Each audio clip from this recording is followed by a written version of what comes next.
ಹಿಂದ್ ಒಂದೇ ಮಾತರಂ ಜೈ ಕರ್ನಾಟಕ. ಇವತ್ತಿನ ದಿವಸ ಕನ್ನಡಿಗರಿಂದ ಕನ್ನಡಿಗರಿಗಾಗಿ ಕನ್ನಡಿಗರಿಗೋಸ್ಕರ ಒಂದು ವ್ಯಕ್ತಿ ಹುಟ್ಟುತ್ತಾರೆ ಇವತ್ತು. ಆ ವ್ಯಕ್ತಿಯ ಜನನ 45-46 ವರ್ಷ ಆಗಿರ್ಬೋದು. ಆದರೆ ಈಗ ಅಪ್ಪಟ ಒಂದು ನಿರ್ಮಾಪಕ ಅನ್ನದಾತರು ಅಂತ ಹೇಳ್ತಾ ಇದ್ರಲ್ವ, ಆ ಥರ ಒಂದು ಶಕ್ತಿ ಹುಟ್ಕೊಂಡಿದೆ. ಅದು ಯಾರೂ ಅಲ್ಲ, ಡಾಕ್ಟರ್ ಜಯನ್ ಅವರು. ಏನೇ ಮಾಡಬೇಕಾದ್ರೂ ಒಂದು ಯೂನಿಕ್ಕಾಗಿ ಮಾಡುವಂತಹ ಒಂದು ಒಳ್ಳೆಯ ವ್ಯಕ್ತಿತ್ವ ಇರುವಂಥವ್ರು.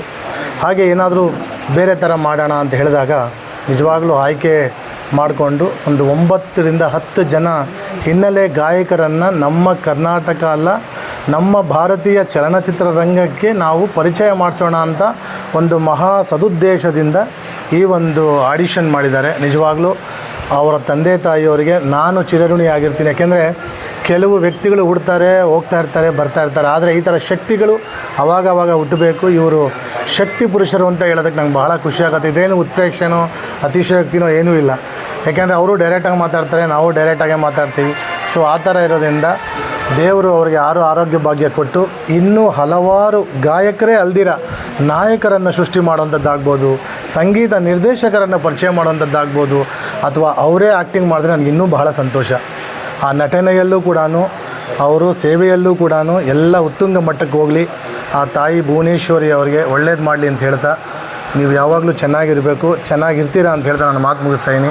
ಹಾಗೆ ವರಾಹ ಸ್ಟುಡಿಯೋ ಬಗ್ಗೆ ಹೇಳಲೇಬೇಕು. ಬಹಳ ಸುಸಜ್ಜಿತವಾದ ಒಂದು ಸ್ಟುಡಿಯೋ ಮಾಡಿದ್ದಾರೆ.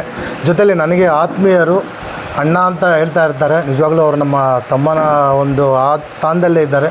ಡಾಕ್ಟರ್ ಮೋಹನ್ ಅವರು ನಿಜವಾಗ್ಲೂ ತುಂಬ ಎಫರ್ಟ್ ಆಗ್ತಾರೆ. ಇದರಲ್ಲೇನು ಬೇರೆ ಥರ ತಿಳ್ಕೊಳ್ಳೋ ಥರನೇ ಇಲ್ಲ. ಎಲ್ಲರನ್ನೂ ಒಗ್ಗೂಡಿಸ್ಬೇಕು. ಪ್ರತಿಯೊಂದು ಸ್ಟುಡಿಯೋಗೂ ಹೋಗಿದ್ದಾರೆ ಅವರು. ನಾಟ್ ಓನ್ಲಿ ಏನೋ ಅವ್ರವ್ರ ಕಡೆ ಇದ್ದಾರೆ, ನನಗೆ ಪರಿಚಯ ಇದ್ದಾರೆ, ಜಯನ್ ಸರ್ಗೆ ಪರಿಚಯ, ಆ ಥರ ಏನೂ ಮಾಡಿಲ್ಲ. ನಾನು ನೋಡಿದ್ದೀನಿ ಪ್ರತಿಯೊಂದು ಅಪ್ಡೇಟ್ಗಳನ್ನು ನನಗೆ ಕಳಿಸ್ತಾನೇ ಇದ್ದರು.